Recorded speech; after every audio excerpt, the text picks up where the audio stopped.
Donc on va démarrer par quoi? Par la psycho, par par le calendrier. Allez, on commence par le calendrier. Et après on va voir un peu ce que l'on peut dire du marché actuel. Et on verra après coup. Vite fait un peu les graphes. Donc cette semaine qui arrive du 13 au 17. On va pas avoir, je crois, de gros events. Donc ça démarre lundi 16h par lundi, donc lundi le 13 janvier à 16h. Ça démarre par les tendances de l'emploi.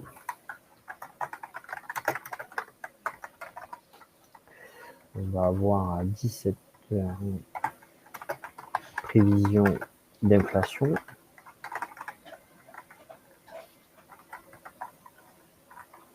Et on va avoir donc après c'est du petit note mais sur une période courte, donc ça devrait le faire. Donc ça c'est pour le lundi. On a 16h prévision de tendance de l'emploi, 17h prévision d'inflation. Mardi 14, on va avoir les prix à la production. À la rigueur, on peut se les mettre. Bon, 14h30, c'est hors marché, mais on va quand même se le marquer. 14h30, prix à la production.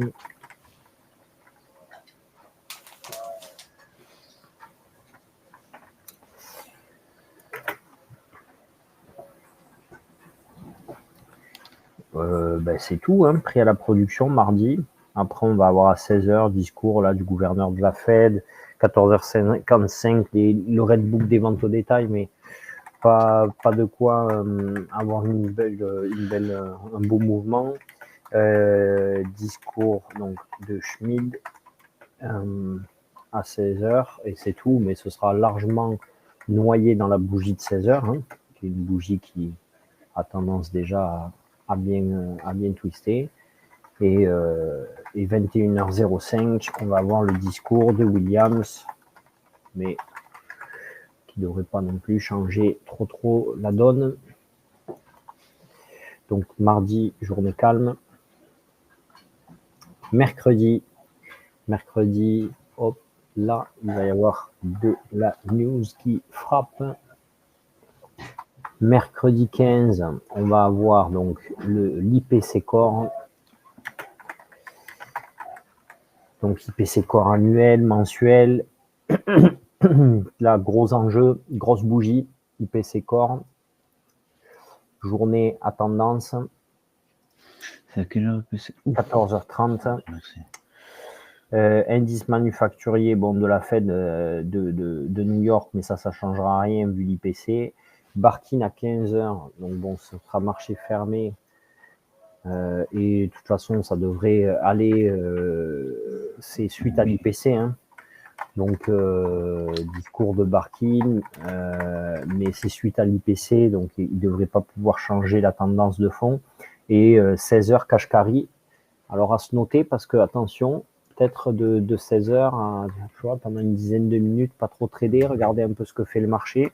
Parce qu'on le sait, Kashkari, c'est celui qui est un peu, vous vous souvenez, l'année dernière, début d'année, il avait fait un peu parler de lui. C'était un des seuls qui était allé à l'encontre de un peu ce qu'avait annoncé Powell et qui avait dit qu'il se souciait de l'emploi. Et quand on voit ce que le mouvement qu'a pris l'emploi depuis dans le mandat de la Fed, c'est intéressant de se demander un petit peu sa vision de l'année à Kashkari, parce que je pense qu'elle va être suivie. On va avoir à 17h donc l'IPC de Cleveland et le discours de Williams à nouveau. Ça ne devrait pas changer la direction de la journée, mais nous donner par contre une idée de ce que pourra être le futur IPC à venir. 18h, on va avoir Goldsby. Et donc 20h, le livre, le beige book de la Fed, le livre beige, bon, moins d'intérêt, beaucoup moins d'intérêt. Hop, voilà. c'est pas non plus les minutes de la Fed. Le jeudi 16, comme d'habitude, ça y est, on revient sur un jeudi pour les statistiques de l'emploi américain. Donc, on va avoir les inscriptions, bien sûr, hebdomadaires au chômage classique.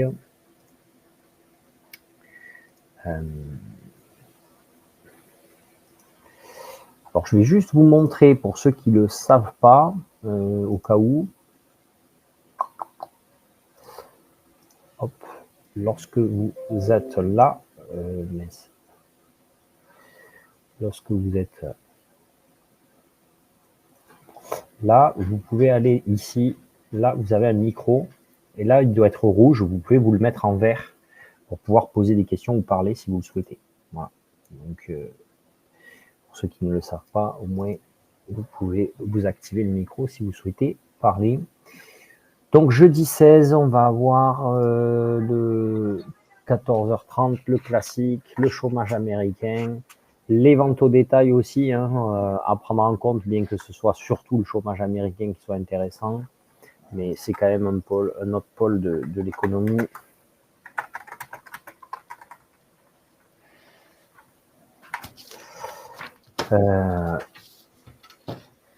L'indice Fed de Philadelphie, 14h30, pareil.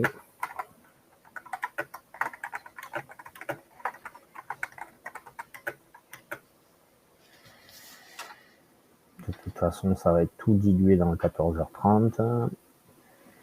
Après, 17h, nouveau discours de Williams, c'est sa semaine, il monte au fond. 17h, j'ai envie de faire parler de lui, de Williams, apparemment.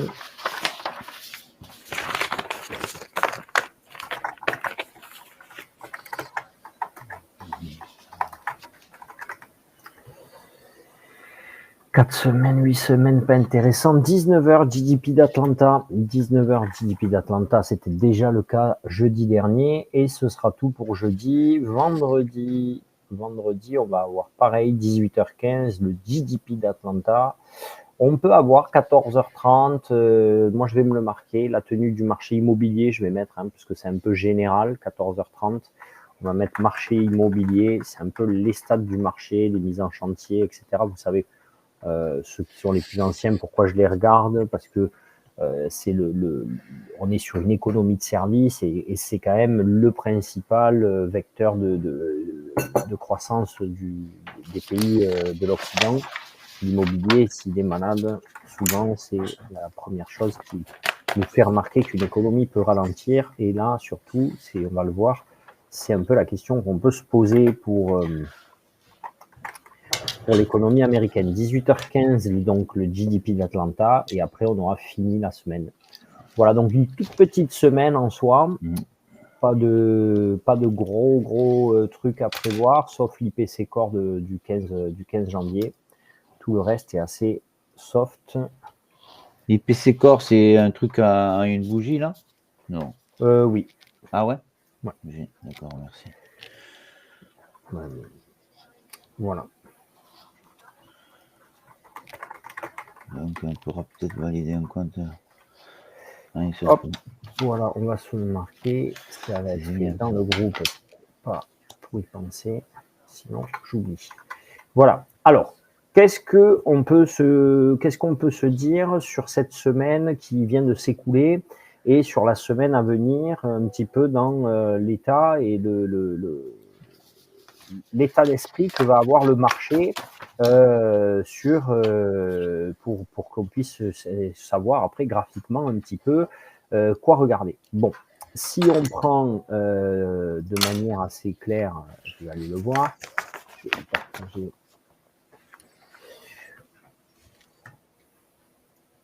Si on prend le calendrier économique, ici j'ai quoi? Ici, j'ai un indice PMI des services qui est toujours assez bien placé puisqu'il est au-dessus du seuil précédent à 56,80. Donc l'indice PMI, on le sait, c'est comme je vous disais, c'est une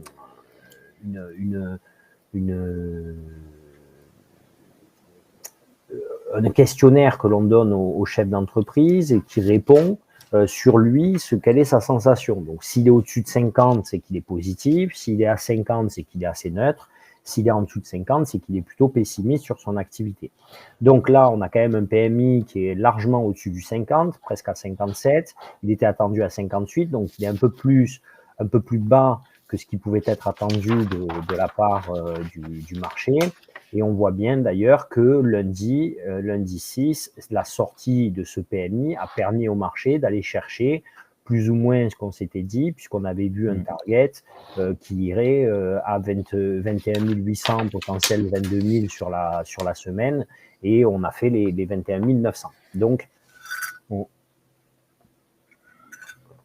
cette information du PMI, on voit qu'elle a plu. Bon, après, qu'est-ce qui s'est passé dans la semaine? On va le voir, c'est que globalement, vous le voyez, on a des résultats qui sont assez verts et donc qui sont assez positifs dans l'économie américaine.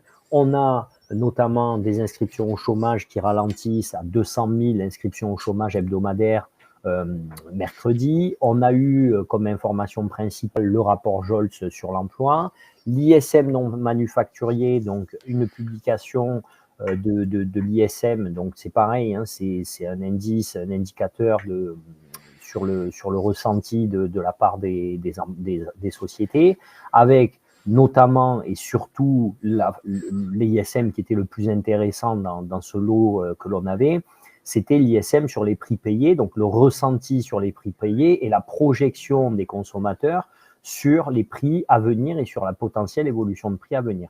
Et là où on voit qu'on était passé de 58,2 dans l'idée qu'on serait sur une dépense des ménages moyens qui soit en inflation, hein, en progression, avec un prévisionnel à 57,5, donc avec on avait espoir, le marché avait espoir qu'il y ait plutôt une vision de la part des ménages de ralentissement de l'inflation pour faire court, ou du moins des prix payés. Et on voit qu'il est sorti à 64,4, donc quand même sur un pic assez fort, élevé de la part des ménages.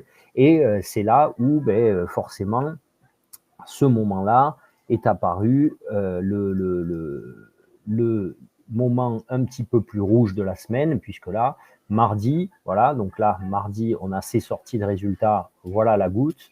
Mercredi, jeudi, ça s'est confirmé. Donc, si on prend la tendance globale du marché depuis là maintenant, on va dire depuis la Fed, hein, qui était là au 18 décembre, je pense que c'est assez clair. On est plutôt quand même sur un marché qui est plutôt sur une pression, regardez ici, plutôt sur une pression baissière et sur des plus bas qui ont du mal quand même à être vraiment plus bas, mais qui restent assez fermés sur des plus bas de plus en plus bas. Ok. Pourquoi?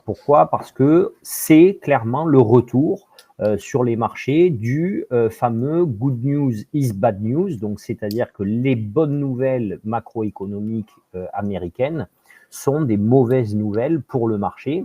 Et donc ce fameux good news is bad news, on le voit, le rapport sur l'emploi américain qui lui a été franchement très attendu hein, de la part de tous les acteurs, et notamment de la part de la Fed, ça confirme, ce rapport-là, il confirme la bonne tenue du marché de l'emploi américain.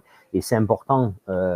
Pourquoi? Parce que depuis décembre, la Fed, elle s'est exprimée de manière plus prudente sur l'inflation et sur son objectif de 2%. Rappelez-vous, donc, lors des dernières réunions que l'on fait du travail des cartes, on disait que il y avait même Powell qui avait exprimé l'idée que le taux neutre pourrait se situer plus haut qu'avant cette période de Covid. Donc maintenant, il y a 4-5 ans. Et donc, potentiellement, petit à petit, viser l'objectif de 2%, mais sur une durée plus longue, le fameux higher for longer, le fameux taux long pour plus longtemps. Donc, la Fed, elle nous avait dit qu'elle était plus prudente sur son objectif d'inflation de 2%, et elle notait d'ailleurs dans ses remarques que ses progrès, ils stagnaient en direction de l'objectif. Ce rapport de l'emploi, il nous confirme donc ce sentiment de la Fed. On a 256 000 créations d'emplois non agricoles qui nous sortent mercredi, je crois, c'était, ou vendredi, voilà. Vendredi, on a 256 000 créations d'emplois non agricoles, création d'emplois, hein, on parle bien d'emplois qui sont créés. On avait un précédent à 212, on attendait un ralentissement de ces créations d'emplois et on sort avec donc 100 000, on tablait sur 160, on sort avec quasiment 100 000 emplois en plus et donc un taux de chômage, vous le voyez, qui recule ici, hein, puisqu'on était à 4,2, était attendu de nouveau le 4,2 et finalement nous sort un 4,1, donc un petit recul, il n'y a pas de quoi s'alarmer non plus. Quant aux salaires, eux, ils progressent de manière assez relativement confortable, puisqu'on a toujours un progrès ici de 3,9%, un poil en dessous de ce qui était prévu, mais on a quand même cette réaction baissière, donc avec le retour du good news is bad news. Ce qui laisse quand même présager que la Fed, elle a clairement une difficulté à faire face, c'est qu'elle a du mal, toujours, hein, depuis maintenant quelques mois, on le voit, à faire ralentir cette économie. Et les choses ne devraient pas forcément s'arranger avec l'arrivée de Trump d'ici une semaine. Donc, tous ces bons indicateurs, ils repoussent les perspectives de la Fed de baisser les taux. Pour rappel, en septembre, si vous prenez, regardez, si on prend le CME, si on prend donc le CME, c'est quoi? C'est un outil de sondage, toujours pareil, hein, c'est un outil un petit peu statistique qui laisse savoir quel est l'objectif, autant des membres de la Fed tous les trimestres avec les fameux dot plots, autant avec la projection des membres de la Fed sur leur idée de ce que pourraient être les taux directeurs sur l'année 2025, autant que celle du marché. Et donc, on peut voir que tous ces bons indicateurs, ils ont repoussé les perspectives de baisse de taux de la Fed. Pour rappel, donc, comme je vous disais, en septembre 2024, c'était pas non plus il y a si longtemps, hein, les projections trimestrielles, les fameux dot plots, ils nous projetaient sur l'année 2025 une baisse de taux de 100 points de base, donc de 1%, par rapport au taux qui était en place, donc sur l'année 2025. Hein, on ne parle pas sur le taux qui était au mois de septembre 24, mais sur l'ensemble de l'année 2025, on s'attendait plutôt à une baisse de 1%. Donc, ce qui sous-entendait une baisse de potentiellement 1,5%, puisqu'on s'attendait à avoir 2%, puisqu'on s'attendait à avoir 50, 25, 25, ce que l'on a eu, et avoir après ça une baisse donc de 1% sur l'année 2025. Il y a eu donc un gros changement. Au mois de décembre, on n'était plus que dans une projection de baisse de 50 points de base au niveau de la baisse de taux.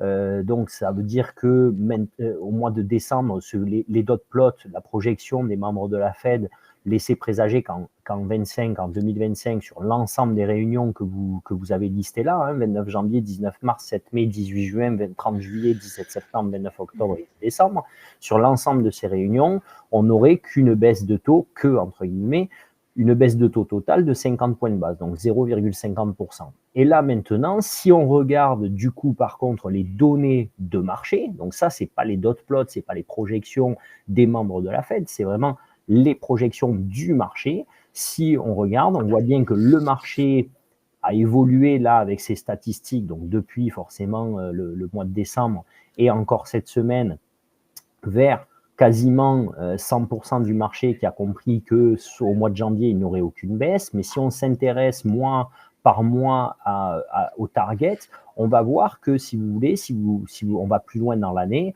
on a quand même regardé sur une semaine une progression de 25% de nombre d'acteurs du marché qui pensent qu'on n'aura pas de baisse non plus de taux au mois de mars. On a quand même, si on continue au mois de mai, un marché qui reste, regardez, majoritairement 63% qui pensent qu'on n'aura pas non plus de baisse au mois de mai. Et même quand on avance sur le mois de juin, si on cumule, regardez, on obtiendrait éventuellement ici un équilibre entre les personnes qui pensent que l'on aurait une baisse au mois de juin et celles qui pensent que l'on n'en aurait pas. Et si on va plus loin dans l'année, ce qui peut être intéressant, c'est que en fait, en gros, regardez, même là, si on met dans la même équipe ceux qui pensent qu'ils vont pas baisser les taux et ceux qui pensent que le taux baisserait que de 0,25, on atteint 80% pour le mois de juillet. On atteint pareil 80%, à peu près 76% pour le mois de septembre, 73% pour le mois d'octobre et 70% pour le mois de décembre. Donc ça veut dire que les acteurs des marchés financiers, eux, sont majoritairement dans, il y a quand même 70% du marché qui commence à se dire que potentiellement on n'aurait que 0,25 points de base, 0,25%, 25 points de base de baisse de taux sur l'année 2025, sur l'année. Ah, sur l'année. Hein. Donc, ça, quand même, c'est un sacré changement. C'est un sacré changement qui aurait dû, et quand même, pour moi, avoir un impact bien plus important qu'une perte seulement de 1%, pardon, de 2000 points, finalement de 10% sur le marché. Parce que lorsque on passe quand même d'un marché qui pense qu'on va avoir 50 points de base sur l'année 2025, sachant qu'au mois de septembre, si on se compare au mois de septembre, regardez, si ici on vient chercher le seuil du mois de septembre, c'est si on se compare au plus haut, mais si on vient chercher le seuil du mois de septembre, regardez où c'est qu'on était au mois de septembre.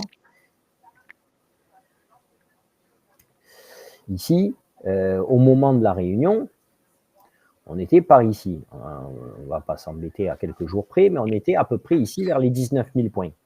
Donc ça veut dire qu'au mois de septembre, on pensait avoir plus de 1% de baisse sur l'année 2025. Et on savait qu'on aurait 1% de baisse sur l'année 2024.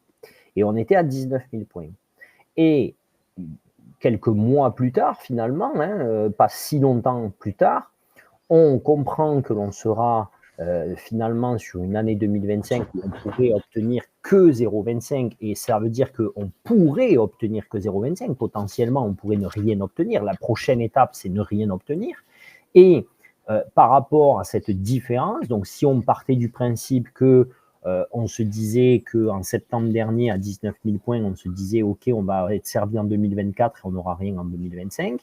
Ben, regardez, on est quand même 1000 points plus haut, on est quand même 5% plus haut que ce seuil, un peu plus de 5% plus haut que ce seuil de septembre 2025. Donc, moi, je trouve que pour l'instant, il n'y a quand même clairement pas, même on est 10% plus haut, même puisque on était à 19 000, on est à 21 000 exactement.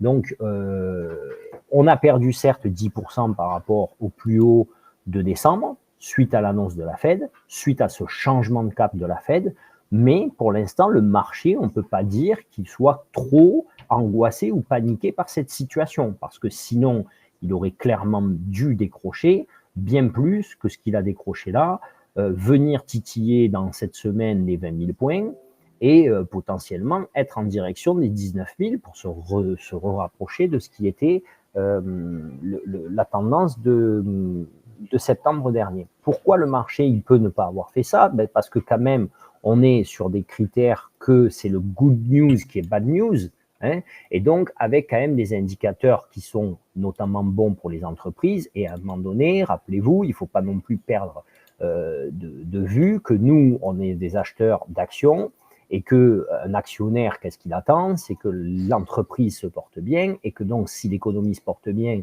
que l'entreprise se porte bien, à un moment donné, il vient aussi chercher des résultats d'entreprise. Donc, la boucle, elle se ferme un petit peu avec les anticipations d'inflation des consommateurs. On a une projection, comme je vous disais, là, sur les 5 ans, qui est en évolution, à 3,3%. au lieu de 2,8%. Et on a des inscriptions au chômage qui, elles progressent seulement de 200 000 créations d'emplois, nouvelles inscriptions. C'est le chiffre le plus faible depuis 2 ans. Donc, c'est normal qu'on ne panique pas au niveau des marchés. La situation, elle est donc peu confortable. Bon, déjà, tout d'abord, pour l'Europe, avec donc un euro-dollar qui continue de se diriger vers la parité, des taux américains 10 ans, 20 ans qui continuent de rester de plus en plus élevés et de regarder vers le haut. Pourquoi? Parce que comme les taux, le contexte économique reste positif, les taux restent élevés, voire continuent de monter pour suivre l'inflation. Et donc, ces taux-là, pourquoi ça rend la situation un peu confortable pour l'Europe? C'est parce que, à un moment donné, les taux directeurs américains tirent aussi les taux européens vers le haut. Et donc, il y a à un moment donné un risque systémique par rapport à l'endettement. Notamment, on l'a vu cette semaine pour les Britanniques, avec un taux sur les taux directeurs britanniques qui s'emballent, où l'inflation en Grande-Bretagne reste assez fortement marquée et que la croissance, par contre, elle est faible, puisqu'on a eu un choix de politique, notamment fiscale, assez important. Et donc là, on est un peu dans une période très compliquée pour le Royaume-Uni et avec le second effet, le second vent là, qui ressemble un petit peu à l'effet Liz Truss de 2022. Au niveau du Royaume-Uni. Pourquoi on parle de ça? Parce que quand même, ça va être un petit peu, à un moment donné, une guerre de monnaie. Et cette guerre de monnaie, elle va être intéressante avec l'arrivée de Donald Trump au pouvoir. L'arrivée de Donald Trump au pouvoir, ça veut dire quoi? Ça veut dire l'arrivée de sanctions, l'arrivée de mesures restrictives, notamment surtout à l'importation au niveau des États-Unis. Et donc, on verra vers quoi se dirige un petit peu le marché. Si les signaux ils sont clairs ou s'ils sont modérés, parce que on a déjà quand même des négociations. On connaît l'effet Trump. Trump, c'est beaucoup d'effets d'annonce. Il annonce quelque chose. Derrière, des personnes annoncent qu'il y a des pourparlers. Derrière lui, il crie à la fake news. C'est pas vrai, mais en fait, ainsi, ça commence à discuter. Et puis finalement, les sanctions ne sont pas si fortes que ce qu'elles pouvaient devoir être. Donc finalement, est-ce qu'on va finir sur ce genre de format pour tout le monde? Ce serait plutôt pas mal, car là, ça y est, il commence déjà à dire qu'il y a des pourparlers qui pourraient être un peu des catalyseurs de l'ardeur des sanctions et voir ce qui peut se passer à moyen terme, notamment pour les marchés. Donc pourquoi ça va intéresser les entreprises? Parce que quand on a, par exemple, pour faire simple, un président comme Biden qui vient contraindre l'export des puces américaines à intelligence artificielle de l'entreprise Nvidia. Et que forcément, on explique à une société qu'elle va se priver du marché, d'un marché qui peut être comme celui de la Chine ou de l'Asie. Vous vous doutez qu'on ne lui fait pas un beau cadeau. Donc, si derrière, on a Trump qui continue dans cette dynamique et qui, voire peut-être des fois plus sanctionnable, plus dur, encore plus dur, on pourrait avoir, on pourrait avoir des titres comme Nvidia, qui sont quand même les fleurons qui portent le Nasdaq et qui portent l'intelligence artificielle, les voir perdre peut-être des 20-25% en bourse et du coup ne pas aider le Nasdaq, ne pas aider le Nasdaq à se maintenir vers en haut. Voilà un petit peu pourquoi ça peut nous inquiéter dans les restrictions qui peuvent être mises en place, notamment au niveau de Trump, et on restera un petit peu à l'affût de cela. Donc vous l'avez compris, en ce début d'année, le marché reste plutôt sur une tendance baissière. Je reste dans l'idée que sur l'année 2025, le marché devrait être globalement dans une tendance haussière. Il devrait gagner, je vous avais dit, plutôt dans les 15% à mon sens sur l'année. Mais ce début d'année risque de marquer un peu plus le moment où il est un peu plus compliqué pour lui, ce qui est normal. Il est aussi dans une prise éventuelle de gain. Pour l'instant, il n'y a pas eu non plus d'effondrement ou ou de capitulation du marché. Ce qui peut être intéressant à voir, c'est que quand même, le marché, ici, vous voyez qu'il y avait un seuil sous cette, vous vous souvenez, on en avait parlé lors du dernier travail des cartes, on avait ce canal-là qui était haussier comme ça, qui servait bien. On avait dit qu'on pouvait justement, lors du dernier travail des cartes, c'était ici, avant le 6 janvier, on était là vers les 21 500, et on avait dit, je vous avais dit qu'on pouvait réintégrer ce canal, et que si on le réintégrait, qu'on revenait prendre appui dessus, ça pouvait avoir une forme de rebond, et c'était là où je me disais que si on faisait un plus haut, on pouvait aller chercher les 22 000, voire les 22 200 en target. Il n'en a rien été. Regardez quand même ce qui est assez intéressant à identifier, c'est que quand même, on a eu un excellent 1, 2, 3, puisqu'on a eu ici le premier passage, ici le deuxième passage, et ici le troisième passage. Au moment du troisième passage, boum, effondrement, du moins cassure. Et donc là, ce qui peut être sûr, c'est que si on devait devoir à un moment donné réussir, ça m'étonnerait, mais réussir, en tout cas pas de suite, mais réussir à terme d'ici quelques mois à revenir là en haut, ce qui est sûr, c'est qu'en touchette ici, quand on va venir toucher ce canal, ce sera très dur de le réintégrer puisqu'il a lâché, et donc là maintenant on n'arrivera plus à le franchir. Pourquoi je vous parle de ça? Parce qu'il y en a un autre d'un 2-3 qui est assez intéressant, il est ici. Ici ça fait 1, ici ça fait 2, ici ce 1 c'était quand même le week-end de la semaine de la Fed, ici ça fait 2, et ici ça fait 3. Chaque fois ils sont arrivés, regardez, c'était en fin de semaine, ici c'était le 20 décembre, ici c'était le 2, et on a même eu normalement le 3, voilà. Et ici, donc c'était pardon un jeudi en fin de journée, ici c'était un vendredi, ici c'était un jeudi, et ici c'est encore un vendredi. Donc ce fameux 1, 2, 3, pour l'instant, il a un peu tenu, mais le rebond était quand même très bien moins important, hein. Regardez, on a quand même, ça c'est assez intéressant aussi à identifier. Là, on touche, on rebondit, on arrive même à aller chercher les 22 000. Ici, on touche un peu plus bas, mais on rebondit, on n'arrive pas à aller chercher les 22 000. Et ici, on touche, on rebondit tout juste, même si on repart, peut-être on peut s'arrêter aux 21 300 ou 500 et complètement retomber. En tout cas, ce qui est sûr, c'est que quand on repassera là, il faut pas y croire, ça devrait complètement le percer. Donc le 21 000, il est fini, bien sûr, puisqu'on est dessus, et le 940 sera difficile. On a testé quand même déjà plusieurs fois. Donc, le prochain seuil qui peut être intéressant, ça va être donc le 20 800 qui est le plus proche à atteindre, qui peuvent très bien atteindre d'ailleurs avant l'ouverture.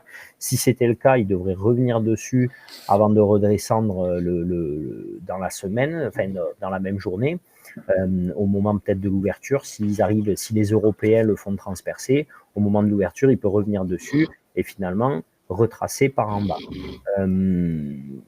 On va du coup être plutôt, vous l'avez compris, sur une tendance de semaine baissière.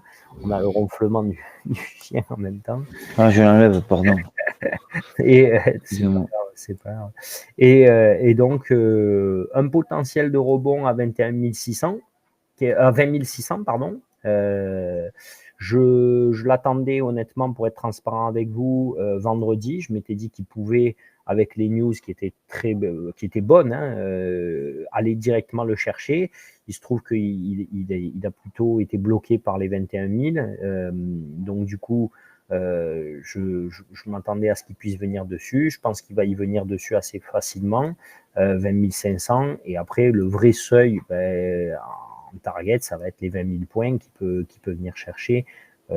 Pareillement, assez rapidement, 1000 points sur la semaine, ça lui fait perdre quand même 5%. Peut-être qu'on ne les perdra pas sur la semaine, ça va dépendre un petit peu des news, et surtout du coup de la news de l'IPC Core. Pourquoi? Parce que si l'IPC Core devait nous présenter un rebond au niveau de l'inflation, ça serait très angoissant un petit peu pour le marché, puisque ça voudrait dire quand même qu'on a non seulement une économie qui a du mal à ralentir, mais en plus un cocktail avec une économie qui ne ralentit pas et de l'inflation. Et donc là, vous me direz, normalement, c'est ce que économiquement on doit avoir de manière logique. Oui, il ne faut surtout pas qu'elle soit plutôt à rebondir parce que quand même, elle va inquiéter à ce moment-là, dans le sens où le marché va se dire, attention, ça veut dire qu'elle peut aussi repartir de l'avant. S'il y a de l'inflation, ça génère forcément de la croissance, ça génère forcément il faut l'espérer du moins de la croissance, et donc ça génère que la Fed va devoir potentiellement à un moment donné se demander un petit peu si ces actions ont porté leurs fruits, portent leurs fruits, et voir s'il ne faut pas en mettre d'autres en place, et d'autres en place, ça peut être se poser la question d'une remontée éventuelle des taux. Et ça, en fait, moi, aujourd'hui, je trouve qu'on n'est pas si loin de se poser cette question, parce qu'il ne faut pas oublier que sur l'année 2025, on va avoir une année avec Trump au pouvoir.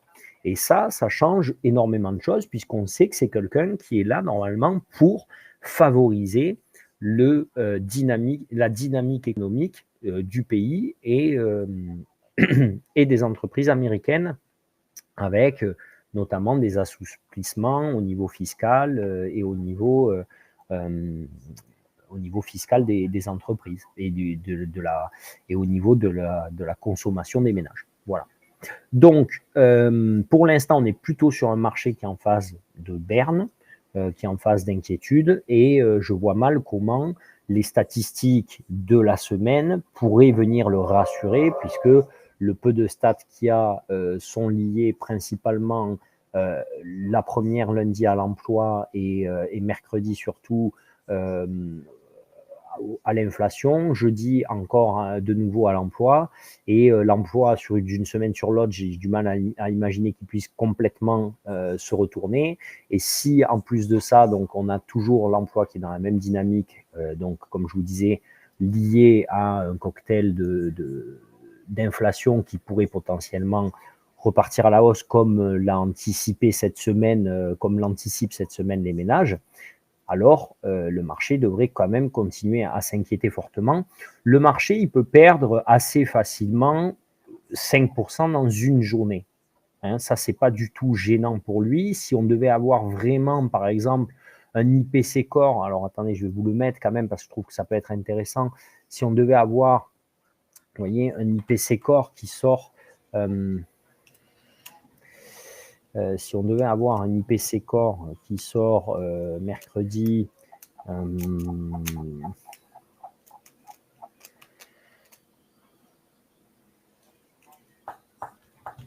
voyez, il est attendu sous les 3%. Il est attendu en rebond.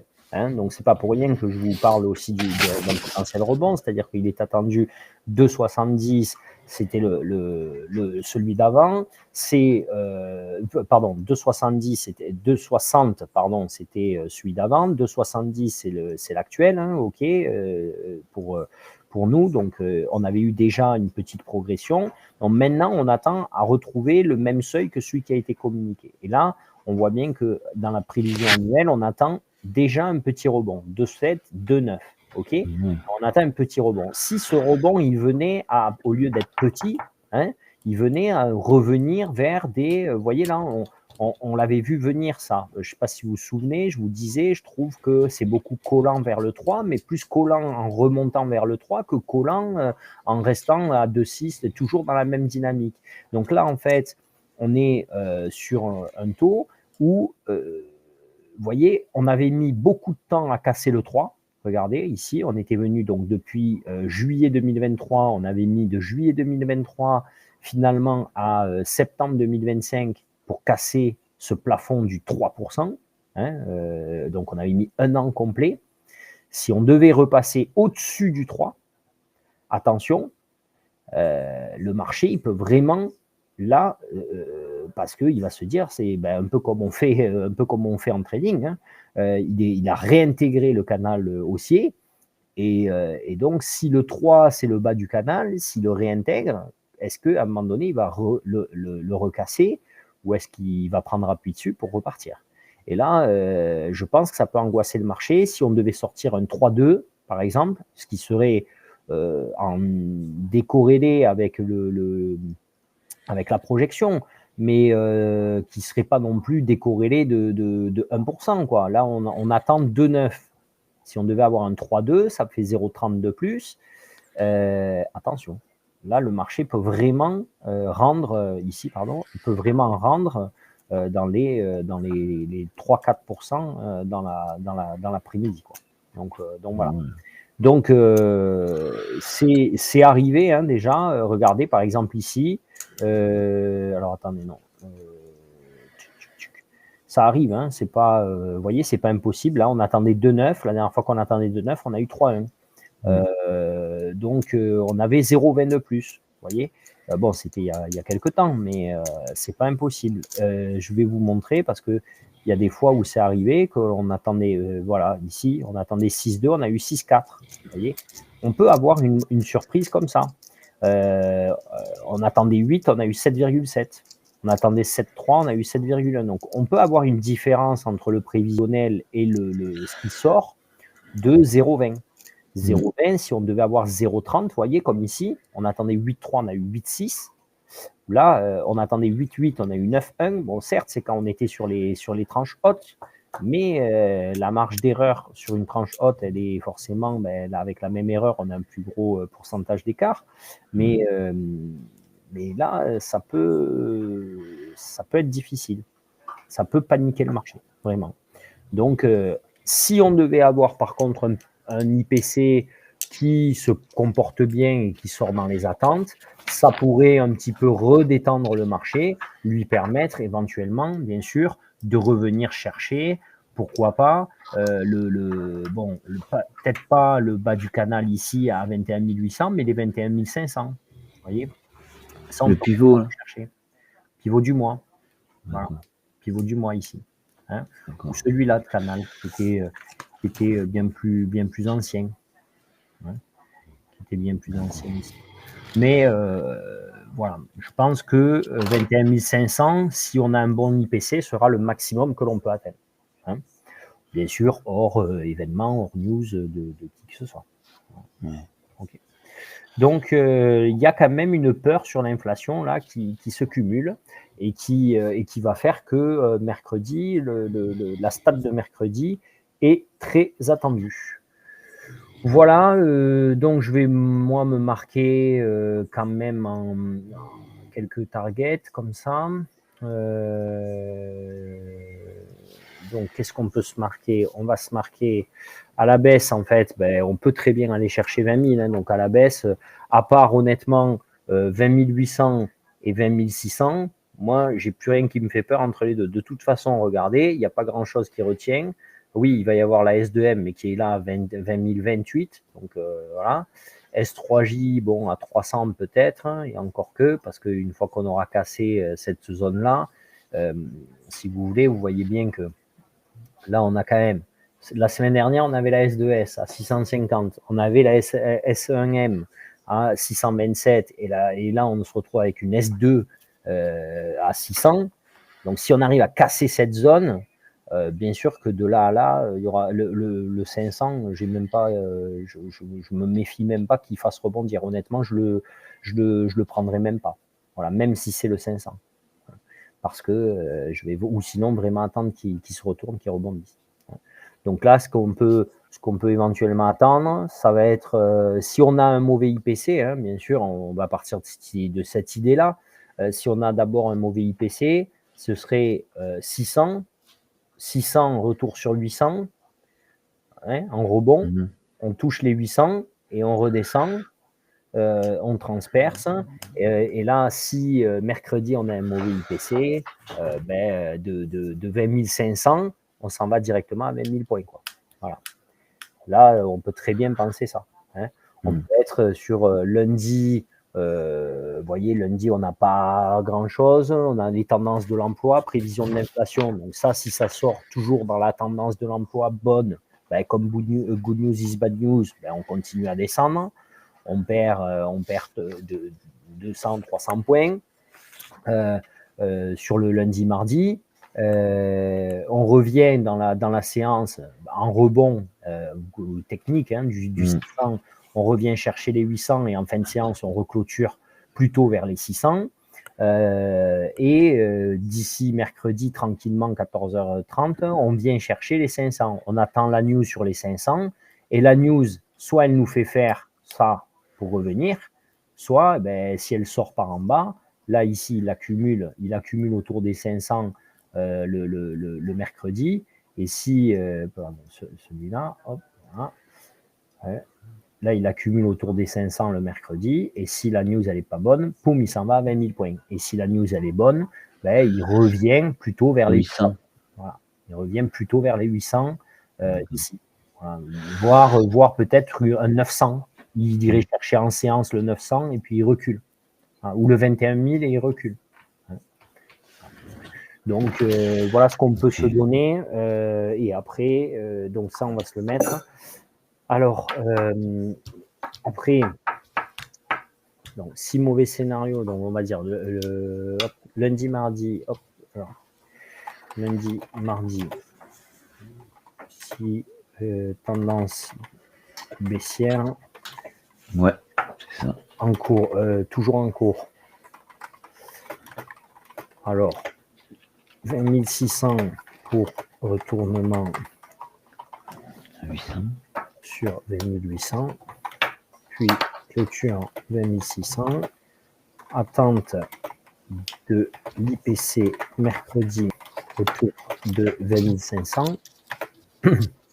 Si bon, on revient à 20 900, 800.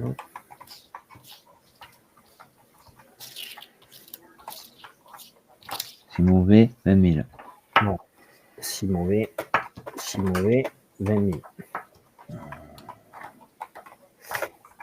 Hop. Si fin de tendance baissière.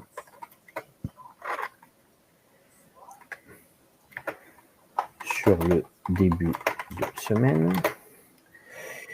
On va plutôt, donc, je disais, si on n'a pas la tendance baissière sur le début de semaine, on devrait avoir plutôt un marché qui va revenir, donc, du coup, vers les 21 ici, vous voyez, comme on disait, hein, avec un point haut à 21 300 et 21 500 vraiment un maximum au moment de la news. Donc là, on serait plutôt, dans ce cas-là, sur un marché qui devrait tergiverser entre le plus bas de la semaine dernière, en gros 21 200, pardon, et le point pivot et les 21 000, hein, dans ce gap-là à peu près, hein, on va dire de 1%. Donc, là, pardon. Sur 21 200 et range entre 21K et 21 200. Moi, pourquoi j'y crois pas à ce range sur 21 000 en attendant l'IPC? C'est parce que ici, on est déjà sur le troisième passage. C'est ce que je vous disais tout à l'heure. Okay, c'est pour ça que j'y crois pas. Là, on a eu le rebond, mais vous voyez qu'on l'a eu et qu'en fin de séance, il est revenu. Donc, pourquoi après clôture, en clôture, il est revenu, c'est que il est toujours sur cette pression baissière.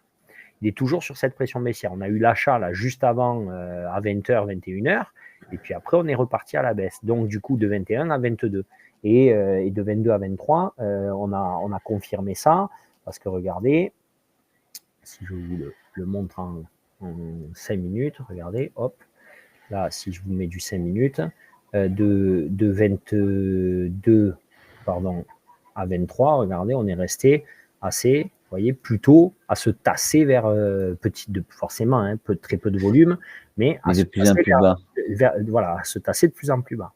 D'accord. Donc, on est quand même toujours sous cette pression. Et donc là, si on arrive, à mon sens, sous cette pression, c'est pas super pour repartir à la hausse. Pour repartir dès lundi. Bon, après, pourquoi pas, mais c'est pas vraiment ce que j'en pense. Donc, c'est pour ça que j'y crois pas maintenant.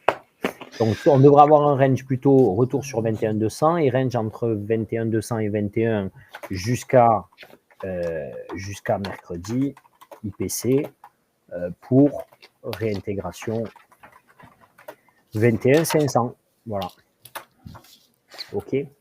Forcément que si on est à 21 au moment où l'IPC sort pas bon, honnêtement, bon, ben, vous l'aurez compris, les targets, ce sera, si on est à 21 000, au minimum 20 600, voire ben, la zone qui aurait pu 20 500, la zone qui aurait pu faire d'accumulation. Il n'est pas impossible non plus qu'il aille directement à 20 000 points, même s'il est à 21. Il peut perdre 5% sur la journée. Il aura, ça lui, on l'a déjà vu, hein, il n'y a pas de problème. Voilà. De toute façon, rappelez-vous, si je vous montre ça, regardez, là, il n'a pas perdu sur la journée, il l'a perdu en 2 heures. Hein. On était à 22 300, on est arrivé à 21 300. Donc, il a perdu 1000 points en 2 heures de temps. Ici, 22 heures, et ça, c'était 20 heures. Donc, il peut très bien le faire en une journée suite à un peu une panique de l'IPC. Okay, voilà. Donc, voilà ce que je peux faire. Je ne sais pas s'il y a des questions, mais sinon, ben, c'est déjà ça, c'est déjà fini. Voilà, moi, je veux dire, même si ça descend fort, on peut quand même se mettre 5,25 dessous et à l'achat, ou il va falloir qu'on commence comme... de toute façon, tu nous le diras si on doit. Je vous le dirai. Lundi, mardi, ce sera les jours les plus durs parce que voilà, il aura pas. C'est là où il aura le moins de statistiques vraiment purement directionnelles. Et mercredi, ce sera le jour le plus simple normalement parce qu'il devrait avoir un seul sens. Pourquoi, si le marché il rentre dans une dynamique où il est en train de perdre 3-4% et que tu te dis qu'il a un potentiel de perdre 500 points ou 1000 points dans la journée, pourquoi tu vas aller te mettre à l'achat sur ce jour-là? Oui, comme tu me poses la question, oui. Voilà, pourquoi tu vas aller te mettre à l'achat sur ce jour-là? Nous, on est là pour ramasser les miettes. On attend qu'ils mangent et nous, on ramasse les miettes. Si eux, ils ont décidé de manger et d'aller à la vente, eh ben, on les suivra. Voilà, on n'est pas, ça nous fait du bien un peu d'être vendeur. Si on les suit, si on a un vrai mouvement, si on a vraiment ça, si on a vraiment ça, si on a vraiment ça. Oui, vendredi, on a vendu, mais quant à ça, ben, t'es pas, je veux dire, t'ouvres et en même pas 2 heures, tu as perdu 500 points. Regarde, c'était très agréable. C'était ici à 16 heures, on avait perdu 500 points. Bon, ben, on n'est pas plus con qu'un autre. Maintenant, c'est si par contre, ma foi, il reste ou s'il remonte, s'il repart vers les 21 500, ben oui, même si on est plutôt sur une pression baissière, d'accord, c'est ça en fait que moi je dis quand je dis je suis acheteur. Même si on est plutôt sur une pression baissière, si le marché remonte à 500, je serai beaucoup plus à l'aise d'être acheteur avec lui parce que je me dis que son achat, on ne sait pas où c'est qu'il peut s'arrêter. Il peut très bien le péter, ça, et voilà, tu sais, il s'emballe. Oui. Tu l'as tellement vu 2 fois, ils s'emballent tellement vite, les mecs, que voilà. Donc, pourquoi pas, imaginons, on a un IPC qui ressort à 2,4. Ou vraiment la surprise. Bon, ben, je peux te dire que oui, 22 000 points, on y va. Hein. Ils seront tellement chauds, ils diront, ben, c'est bon, il y a là. Il y a de l'emploi, il y a de la croissance, il n'y a pas d'inflation. Ben, c'est le jackpot. Voilà.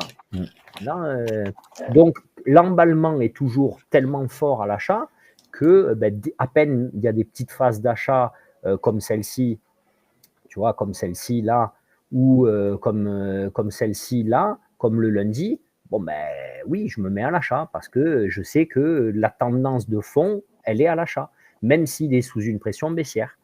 Voilà. Et là, lundi, on l'a bien vu. Lundi, sur rien, parce qu'on n'avait pas de stats importantes lundi, vraiment déterminantes. Hein. On attendait quand même le reste de la semaine, la preuve, parce que le reste de la semaine, il a tout reperdu.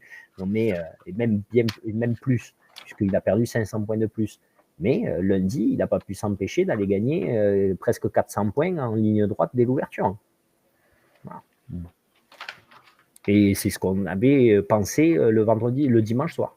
Donc voilà. Donc là, il peut très bien le faire. Mais je pense que là, la configuration graphique, du moins, visuellement, me donne l'impression que lundi, mardi, il aura plus envie d'aller chercher un point bas qu'un point haut avant d'avoir la stat. Parce qu'ils seront toujours à temps de se dire, si la stat est surprenante dans le bon sens et qu'on est à 20 500 ou 20 600, eh ben, ils s'en foutront d'aller chercher les 21 500. D'accord. Super. Merci. Allez. Ben écoutez, s'il n'y a pas d'autres questions, puisque... Et Maxime, moi j'ai une question, s'il te plaît. Allez, dis-moi. Est-ce qu'on aurait un outil ou un site ou un logiciel pour travailler comme tu le fais avec celui-ci en mode un peu gratuit et un peu plus simplifié peut-être? Est-ce que tu en connais un ou pas? Alors là, moi, je ne sais pas, parce que comme je paye celui-là depuis tellement longtemps, je ne saurais pas te dire. Okay. Peut-être tu as, comment ils appellent ça là, il y en a un là qui est blanc là. Un truc qui nous garde toutes les données sauvegardées sans que ça soit sur Ninja forcément quoi. Ah, ça je pense pas. Tu penses pas? Qu'est-ce que tu dis, François? François, il doit connaître. Ouais. TradingView. TradingView, ouais, voilà. TradingView, peut-être, non? Le fait? C'est le plus utilisé. Hein, ouais, voilà. Okay. TradingView, je pense que. Mais c'est un abonnement, non, TradingView? Ouais, tu as une version gratuite dès le départ qui permet déjà de travailler correctement. Ouais, après, si vraiment après tu veux te professionnaliser sur TradingView, oui, après tu es obligé de commencer à payer des trucs. Voilà, okay, super. C'était exactement celui-là auquel je pensais, TradingView. Le problème, c'est le cours qu'on utilise en futur, c'est 7 €, je crois, à peu près par mois, 7 $ par mois. D'accord. Ok, merci beaucoup. Voilà, après, je sais pas, hop. Non, Fémi, on t'entend pas. Il faut que tu coches ton micro. Je pense que. Ah ben si, pourtant tu l'as. Il est actif, mais je t'entends pas. Après, il y a quelqu'un qui a mis SVP, monsieur, point d'interrogation. Juste la journée plus difficile de la semaine, tu as une idée de ce qui s'est passé? C'était quoi la journée la plus difficile de la semaine? C'était quoi la journée la plus difficile de la semaine? Personnellement. Ah non, mardi, j'ai fait une bêtise. Lundi ou mardi pour moi? Parce que jeudi et vendredi, c'était super, surtout vendredi. Après, un début de semaine, je dirais. Jeudi, c'était fait. Oui, on t'entend là. Max, bonsoir tout le monde. Juste une question. Donc là, j'arrive un petit peu en retard, mais bon, ça va bien. Donc tu penses que lundi, ça va être baissière, ça va baisser, c'est ça? J'ai pas bien entendu. Je pense que lundi, quoi? Ça va être baissier. Oui. Ça va être baissier. Je pense que lundi, mardi, oui. Donc, ça démarre quand? Ça démarre à 15h30 ou ça démarre plutôt le graphe? Pourquoi tu veux qu'il change les horaires? Non, le graphe, il démarre un petit peu plus tôt, je dirais, je sais pas, vers 10h, non? Non, le graphe, il démarre dans 5 heures. Il démarre à minuit, pile. Voilà, minuit 00. Le graphe, il démarre parce qu'actuellement, il est, on va dire, il est en pause. Il est fermé. Ouais, il est pas, c'est pas, on va dire, c'est exactement ça. Il est fermé. Il n'y a aucune cotation possible. Ok, donc ça démarre à minuit. Ouais. Question, est-ce que à partir de minuit jusqu'à demain 15h, est-ce que c'est un indicateur, le graphe qu'il va démarrer par exemple à minuit, est-ce que c'est un indicateur pour lundi 15h ou pas? Le graphe de minuit jusqu'à 15h. Moi, c'est pas un indicateur que j'utilise. Il y en a qui l'utilisent, mais moi, c'est pas quelque chose que j'utilise. D'accord. Donc, pour toi, le graphe qui va démarrer à minuit jusqu'à demain 15h, ça ne va rien te révéler, quoi, on va dire. Non, parce que c'est une projection future. Donc, c'est-à-dire que ça va être ce que... comment dire, ça va être une projection de ce que peut être les actions au moment de l'ouverture. Donc, du coup, si tu veux, au moment où ça ouvre, ça peut très bien rééquilibrer. C'est-à-dire que le marché, comme je disais, Il peut très bien revenir avant l'ouverture vers 20 800. Sur l'ouverture, revenir à 21 000 et dans la journée entière, redescendre jusqu'à 20 600, par exemple. Ça, il n'y a aucun problème. Donc, non, moi, c'est pas tellement ce qui se passe entre 15h30 et avant, non. Sauf si, bien sûr, il y a une annonce.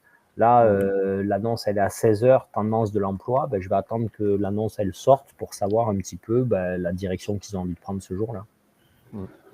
Si ça serait baissé, on parle sur la vente, quoi, pas en achat, c'est ça?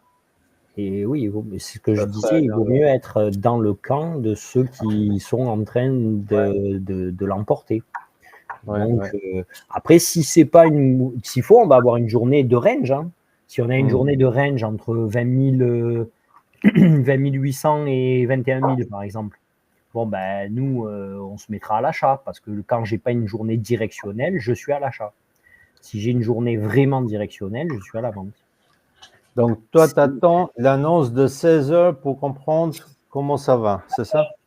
Je pense que lundi, mardi, je prendrai mes paliers sans trop me soucier de la tendance parce que je vois pas pourquoi le marché s'effondrerait lundi ou mardi. Il devrait progressivement glisser vers le target qu'on s'est fixé, mais pas d'un seul coup. Voilà. Il ne va pas perdre en quelques heures 500 points. Voilà. Il va le faire tranquillement, doucement. Ok. Donc, je prendrai mes paliers tranquillement à l'achat. Voilà, c'était ma question tout à l'heure. Voilà. Ouais. C'est ce que je me disais, d'accord, ok. Super. Ah, à l'achat, ok. Souvent, les Américains, tu remarques, ils vont, même si les Européens, tout ça, ils descendent ou ils montent, souvent, ils revendent là où ils étaient la veille et après, ils partent dans un sens. Exactement. Souvent, ils le font. Hein. Exactement. C'est pas à 100%, mais... Comme souvent aussi, vous allez voir qu'ils peuvent, sur une seule journée, ça, au fur et à mesure, vous allez le voir, quand il n'y a pas d'annonce, qu'il n'y a pas vraiment de journée, c'est pas l'IPC, c'est pas tout ça, vu que c'est une journée lambda, si les Européens, ils ont vendu, eux, ils peuvent très bien acheter, ou l'inverse, ou vendre, et ils peuvent très bien acheter, et quand les Européens ferment, ils reviennent là, à la position que les Européens étaient au moment où eux sont arrivés. Ça, vous allez beaucoup le voir, ouais. C'est les boss. C'est ça. Nabila, du coup, ouais, tu me demandais pour mardi. Effectivement, j'ai regardé en même temps. Donc, c'était mardi. Mardi, il n'y avait pas... Bon, après, on a pris un stop. C'est aussi... moi, perso, mardi, j'ai pas fait une mauvaise journée. Donc, c'est pour ça que je te demandais. J'ai fait une journée blanche puisque je suis revenu et j'ai arrêté. Je vais te dire... Mardi, où ça, elle a raison. Moi aussi, j'ai perdu le truc mardi. J'ai perdu mon père. Parce que tu as doublé. Ouais. Mais après, c'est vrai qu'après, dans la journée, était sur les autres, j'en ai gagné 2 mardi. Voilà. Donc ça va. J'en ai validé 2. Ah oui, je pestais pour ça. Parce que justement, j'avais fait du chiffre après. Donc mardi, qu'est-ce qui s'est passé? Faut regarder hop, voilà. Ici, on a quand même une grosse goutte qui arrive due au prix à la production qui sont sortis. Et parce que, vous voyez, on sortait de ce canal. Regardez, c'est ce que j'ai commencé à vous dire dès le départ. Ici, hop, que l'on voit assez clairement. 1, 2 et 3 du coup. Et là, nous, on est tombé, regardez, pile dans la bougie de 16 heures. C'est le moment où il revenait là-dessus et pouf, il transperçait. Et là, celle-ci, elle faisait mal puisque elle tombait assez drue en 1 heure. Il y avait l'ISM, Jols. Ouais, c'était ça mardi. Donc, ça arrive souvent, ça, cette chute-là, c'est le 1, 2 et 3. Si on ne fait pas attention que c'est le 3e passage, effectivement, ça peut faire plus mal. Voilà, si on le regarde ici, mardi. Ça arrive souvent, ça, qu'il descend comme ça? C'est ce que je viens de te dire, c'est le 1, 2 et 3, c'est le 3e passage souvent. Là, ici, Regardez, hop, l'ouverture là. Et du coup, on était ici sur le troisième passage au moment de l'ouverture, 700. Et là, quand il a franchi, pouf, il n'est pas du tout revenu puisque il était déjà sur le troisième passage. Voilà. Voilà ce qui nous l'a mise. Là, on n'a pas fait attention parce qu'on regardait la centaine et quelque part, surtout qu'il est monté. Mais regardez, en 3 minutes, là, c'est assez clair. En plus, il était bien en plus sur un plus haut, plus bas. Donc, c'était pas le moment. Voilà. Ici, on est pile à 15h30. Regardez, ici, pile 15h30. Et ici, juste un peu après. Et quand ils viennent dessus, ben, pouf, il s'effondre.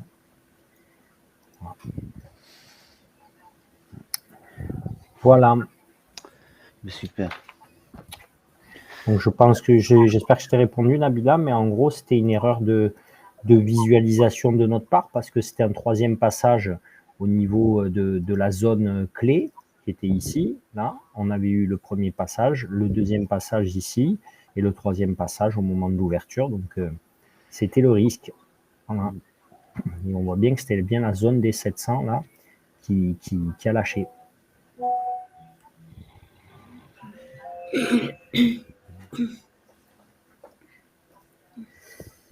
J'ai une petite question, moi. Eh ben vas-y, j'espère que j'ai une petite réponse. Parce que tu sais, quand j'ai eu le bug là, le problème sur à un moment donné sur une position, quand j'ai cru partir et qu'en fait je n'y étais pas, et j'ai envoyé un mail à Apex.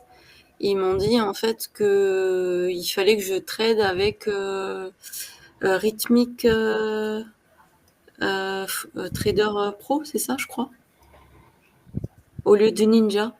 Ça te parle? Alors, pas du tout. Ils m'ont dit que en fait Ninja c'est pas stable alors que eux ils sont enfin Rhythmic Trader Pro est plus fiable. Ah bon. Je savais même pas que Rhythmic ils avaient un logiciel de trading. Donc je le regarderai. Mais en fait, qu'est-ce qui t'est arrivé au juste? Parce que je suis pas au courant de ce qui t'est arrivé. Bah, en fait, ça m'est arrivé déjà 2 fois. Je crois m'enlever. Je ferme avec la croix au lieu de faire. Enfin, c'est vrai que j'ai pas été sur fermer. Et en fait, j'ai eu une barre jaune. Donc en fait, j'étais encore en position. Ah oui, là mais même si tu trades avec Rhythmic, ça te change rien. Tu as fermé le stop. Non, elle a fermé le graphe et elle a laissé une position dedans. Voilà. Non, j'ai pas fermé le graphe, j'ai fermé non, mais la console. Tu as fermé le Ninja. Non, pas du tout. J'ai fermé avec la croix sur là où j'étais, pas sur le stop, au niveau de la position. L'achat, le bonus. Voilà, au niveau de ma position, j'ai cliqué sur la croix. Tu n'as pas fermé le profit, tu as laissé le profit à l'infini. Ouais, c'est la croix verte ou la croix rouge qu'elle a fermée. Ouais. Voilà, alors là, c'était du coup, c'était la croix verte. Et du coup, ça m'a mis une ligne jaune, dorée, là. Et j'étais toujours en position. Ouais. Après, je pense avoir fermé la fois suivante. Quand ça m'est arrivé encore une fois, j'ai fait fermer. J'ai fait fermer et de nouveau, ça m'a mis encore cette barre couleur jaune là. Alors, bon, après, la barre couleur jaune, bon, ça, on l'a tous. Enfin, on l'a c'est quand ça bug. C'est quand ça rame, effectivement. Ça, on l'a tous plus ou moins eu et c'est assez chiant. Ouais. Je connais pas le logiciel de Rhythmic. Alors, je sais pas si leur réponse, elle est vraiment justifiée ou pas, parce que... Après, si on ferme le rouge ou le vert, ça n'enlève pas notre position. Ça enlève juste notre ATM. C'est deux choses différentes. Ouais. Pour fermer la position, il faut fermer sur le chiffre où on a acheté. Parce que si tu fermes là où tu gagnes ou là où tu perds, tu ne fermes pas ta position. Tu enlèves juste l'ATM. Tu enlèves le target. Voilà. Après, pour fermer, il faut fermer, tu sais, là où on t'a pris. Quoi. Si tu étais à 69,75, il faut fermer à 69,75. Si tu fermes à 50 ou à ton SL plus bas, tu fermes juste ton ATM, en fait, tu enlèves ton ATM, mais tu es en position quand même. Par contre, si tu fermes là où tu étais, c'est pas logique que tu sois encore. Bah ouais, enfin là, depuis le temps que je trade, ça m'a fait ça 2 fois, quoi. Ouais, c'est con ça, c'est vrai que c'est con. Bon, c'est... Mais bon, voilà, j'étais curieuse de savoir ce que c'était ce. Je sais pas du tout ce que c'est. Je pense que c'est le logiciel. Rhythmic, c'est le logiciel de trading, à mon avis. Et le nouveau truc là qu'ils ont proposé, là, Charts, tu sais, là, qui m'envoie plein de mails. Là. Ah oui. Aussi. Tu l'as eu toi aussi, Oui, ça, oui, oui. Marie? Oui, Eh oui. ben, c'est pas ça le nouveau truc? Ouais, voilà, c'est Rhythmic. En fait, c'est visiblement, il te conseille de faire ça. Quoi. Voilà, c'est ça, c'est celui-là, ouais. Il te conseille d'utiliser ce logiciel. Bon, ouais, il faudrait voir. Est-ce que c'est gratuit? Est-ce que. Oui, je pense qu'il est gratuit, hein, sinon. Tu sais, c'est des filous. Ah ouais. Là, 4 jours gratuits. Si tu disais ça, c'est que ça doit être payant. Ah oui, d'accord, ouais. 4 jours gratuits, 14 jours gratuits. Ouais, parce qu'ils sont en lien avec Apex. Enfin, là, c'est leur, je crois que c'est leur plateforme propre, non? Je crois. Je sais pas. Ben, visiblement, Apex, ils veulent lancer une plateforme à eux. Et puisque c'est ce que disait Michel, ils ont essayé de le faire. Ils ont demandé à certains d'essayer de tester la plateforme. Après, je sais pas si. Enfin, voilà, moi, pour l'instant, Ninja me déçoit pas, donc je reste chez Ninja. Après, pas plus bête que les autres. Si c'est mieux ailleurs, j'irai ailleurs. Là, je regarderai. Je vais regarder ce que c'est Rhythmic. Je vais faire des recherches un peu, voir si ça vaut le coup de changer.